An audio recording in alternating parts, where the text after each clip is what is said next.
My mom warns me not to expect a birthday gift since I'm the least favorite, but I turn the tables with a surprise of my own. Her reaction is priceless. I was turning 18, and I couldn't shake the feeling that no one cared. It wasn't just that I wasn't expecting anything for my birthday, it was like I felt like no one would care if I disappeared altogether. Growing up, I always felt like the odd one out in my family. My older sister was the star, the one everyone fawned over. She was beautiful, smart, and talented, and my parents never let me forget it. My younger brother, too, was a favorite. He was the baby of the family, and my parents doted on him. They took him on special trips, bought him expensive gifts, and praised his every accomplishment. I, on the other hand, was average at best. I got decent grades, but I wasn't at the top of my class like my sister. I played sports, but I was never a star player. I had a few close friends, but I was never the life of the party. My mom, in particular, never seemed to care much about me. She always favored my sister and brother, showering them with attention and praise. I remember one time when I was about 10, my mom came to watch me play soccer. I was so excited to show her what I could do, but when I looked over at the sidelines, all I saw was my mom chatting with another mom, not even paying attention to the game. It wasn't just the lack of attention that hurt, though. It was the way my mom treated me differently from my siblings. My sister and brother got away with everything, staying out late, talking back, breaking curfew, while I was held to a higher standard. My mom would yell at me for the slightest infraction, even if my sister or brother had done the same thing a dozen times before. As I got older, I learned to accept that I would always be the least favorite child, but as my 18th birthday approached, I couldn't help but feel a twinge of sadness. This was supposed to be a big milestone, a day to celebrate my coming of age, but instead, I felt like I was just marking time, waiting for the day when I could leave this house and never look back. Then, one day, my mom confirmed what I had always suspected. "Don't expect anything for your birthday," she said, without even looking up from her book. "You're the least favorite child, after all." I felt like someone had punched me in the gut. I had always known deep down that my mom didn't care about me as much as she did about my sister and brother. But to have it confirmed so bluntly a week before my 18th birthday felt like a betrayal. I spent the next few days trying to tell myself that it didn't matter, that I didn't need anyone else's validation to be happy, but deep down I knew that I was lying to myself. I wanted someone, anyone, to tell me that I was special, that I was worth something, but no one did. And as my birthday approached, I knew that it was going to be just like every other day, a day when I was invisible, a day when I was the least favored child. On the morning of my birthday, I woke up feeling more depressed than ever. I could hear my sister and brother in the kitchen, laughing and joking with my parents. I knew that they probably didn't even remember my birthday, but I couldn't bring myself to care. It was just another reminder that I was the outsider in my own family. I dragged myself out of bed and trudged downstairs, half hoping that my family would surprise me with something, but mostly resigned to the fact that nothing was going to happen. As I walked into the kitchen, my mom looked up from the stove and gave me a small smile.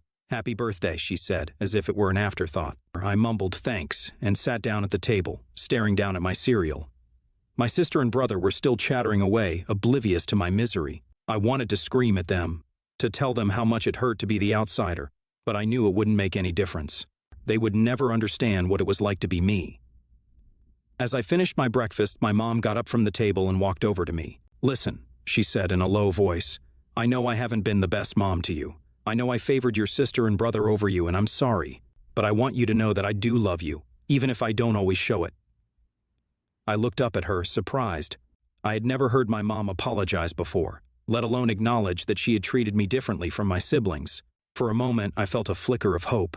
Maybe things were going to be different from now on. But then my mom ruined it all by adding, "Just don't expect anything special for your birthday, you know how it is." I felt the same punch in the gut that I had felt a few days ago. It was one thing to be the least favorite child, but it was another thing entirely to have my mom rub it in my face on my birthday. I got up from the table, feeling sick to my stomach, and went back to my room. I spent most of the morning moping around my room, feeling sorry for myself.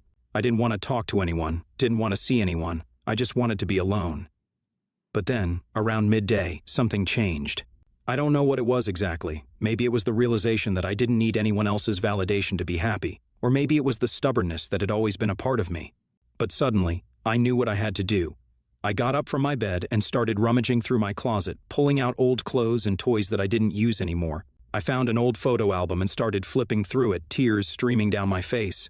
I saw pictures of myself as a little girl, smiling and laughing, and I realized that there had been a time when I had been happy. I spent the rest of the day working on my project.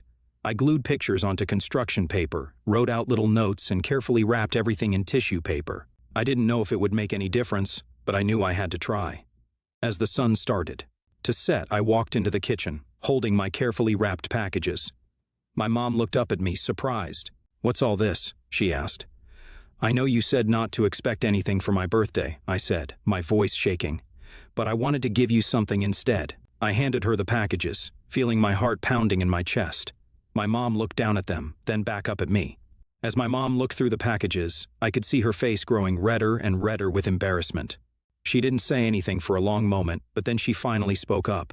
"I'm sorry," she said softly. "I didn't mean to hurt you, I don't know." I nodded, feeling tears prick at the corners of my eyes. I didn't want to fight with her, not now. But then, something inside me shifted.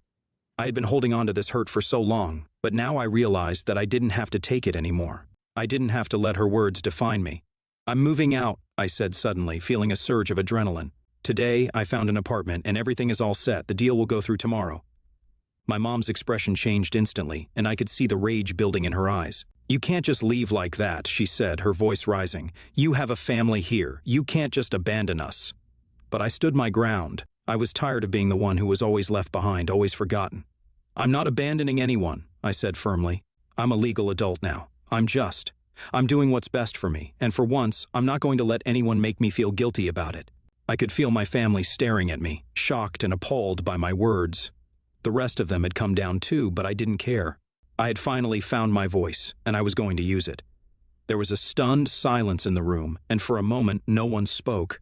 But then my mom started to cry, her shoulders shaking with sobs. "I'm sorry," she whispered. "I'm so sorry. Maybe things wouldn't always be this way. Maybe, just maybe, we could find a way to heal our relationship and move forward. But for now, all I knew was that I was taking control of my life, and that felt pretty damn good." Update: 2 months later. Becoming completely financially independent was a big deal, especially for someone my age. I had been working towards this goal for years, saving every penny I could, and making small investments here and there. But the road to independence was not an easy one. There were countless hours of research, late nights crunching numbers, and even a few tears shed along the way. But I persevered, determined to make my dream a reality. It all started when I got my first job. I was determined to save as much money as possible. So I lived frugally and put every spare dollar into high-yield savings accounts. Over time, the money started to add up. And then there were the sacrifices. I missed out on countless dinners with friends, skipped out on trips, and even put off buying new clothes. I stuck to the bare essentials, but it was all worth it in the end. My siblings tried to reach out to me at times. Their attempts were sincere, but other times it felt like they were just going through the motions. My brother, who had always been distant, suddenly started calling me every week. He would ask me how I was doing, what I was up to, but my good sense was that he wasn't interested in my answers. It felt like he was just going through the motions of being a good sibling, but didn't care about my life or my achievements. On the other hand, my sister was more genuine in her attempts to reach out to me. She was genuinely proud of me for saving up enough money to leave and live comfortably at such a young age, and she wanted to celebrate my success with me. We would go out to lunch or have a movie night, and for a brief moment, I felt like we were close again. But then there were times when my sister's support felt conditional. If I didn't agree with her on a certain topic or didn't follow her advice, she would become distant and cold. It was like she was only willing to support me as long as I did everything her way. Overall, I appreciated my siblings' attempts to reach out to me, but it was clear that our relationship was not what they used to be. It was difficult to navigate the ups and downs of our interactions, but I was determined to stay focused on my goals and not let their opinions or actions affect me too much. My parents hadn't tried to reach out to me, and I kind of expected it. NTA. OP's mom telling her not to expect anything for her birthday, as she was the least favorite, was a move. Some people shouldn't be parents. What the hell did she do? Bloody middle child syndrome. Her mother couldn't even give a good enough reason for not treating her properly. It's a good thing she's out of there. OP is NTA. Next story. My wife, 41, female, and I, 41, male, live with our 2 kids, both under 6, quite close to my parents, who are in their late 60s. People usually assume we'd have free babies sitting on tap, but to be honest, we've had a choppy history with them over the years, with suggestions we're not doing the best for our kids or drinking too much. Obviously, we dispute this. We both have good jobs, live within our means, and don't drink much, and pretty much never around our kids. As a result, we have a courteous but not particularly close relationship with them. We try to keep to ourselves whilst ensuring our kids see their grandparents relatively often, once or twice a week. Anyway, we had a moment last week with my mother. Where we told them about a family holiday we booked for the 4 of us. It's a 3 to 4 hour flight to a 4-star, all-inclusive hotel. It's in a place we've been to before, as have my parents. And my mother's first question was, "And is this place child-friendly?" My face dropped for a split second in shock, and immediately I tried to defuse the situation with a joke. "Oh no, it's terrible for kids. Running chainsaws, swinging off ropes, it's lethal." My wife said something similar. "Nope, it's a swingers resort." Now bear in mind, this was very jokey. We didn't raise our voices or give any angry vibes whatsoever. But my mother immediately took offense to us barking at her and ridiculing her. Along with tears, she insisted it was a perfectly valid question, and she didn't deserve to be shot down over it. At this point, with my mother, I usually give in, but given she's in therapy at the moment, I turn the question back at her. "What did you mean by that? Do you seriously mean to ask if my wife and I could have chosen a non-child-friendly hotel for our family holiday?" She didn't answer that directly, just continued to tear up and say she didn't say that at all. Because from our perspective, my mother has never had a single positive thing to say about us as parents. And when we decide to tell her about our first family holiday to another country as a family of 4, she asks if we've picked a child-friendly hotel, as if being child-friendly wouldn't be the first thing we'd seek in such a holiday.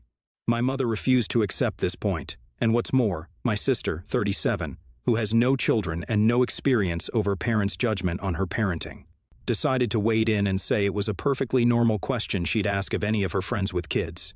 Is asking parents whether their family vacation hotel is child-friendly a legitimate question or one we will rightly take offense? As I've said, initially we decided to mask that offense with humor, but obviously this didn't change anyone's stance, and what's more, now my mother feels validated by my sister's bizarre agreement with her assertion.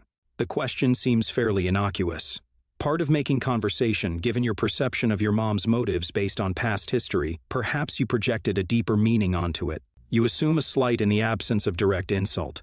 However, your mother's dramatics upon hearing your response is telling. One does not usually act defensive on her unless they have a reason to deflect. This seems most likely to be a case of poor communication exacerbated by years of improper interpersonal understanding. Nah, NTA. I would have replied in the same fashion. Don't understand why you maintain a relationship with people you clearly don't like, though. Next story, long story short, my mother-in-law, 70, seems to me to be suffering from some kind of early onset memory issues. This has been ongoing for at least 5 years. I've spoken to her about it, and my husband has spoken to her about it, but she just says it's normal for her age.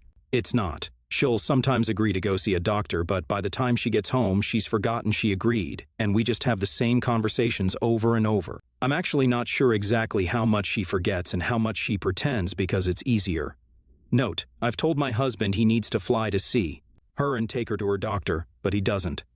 At a point, she's not my mother, and if neither her nor my husband are willing to look after her health, how much more should I do? She has a lot of trouble connecting with our boys. She desperately wants to, but won't listen to our suggestions and just does her own thing. Like, she's bought 3 of the same board games for our 3-year-old, 1 per year since he was 1. That's 8 and up, and gets frustrated that he can't play. She also always says, "Soon you can come and visit Grandma, and we'll have so much fun," to my boys. That's obviously never happening. The only time I've asked her to keep an eye on my 3-year-old, she forgot and wandered off, leaving him unattended. After 10 minutes, I was nearby and noticed, so I got him. He was never in danger, but I don't trust her to be a responsible adult.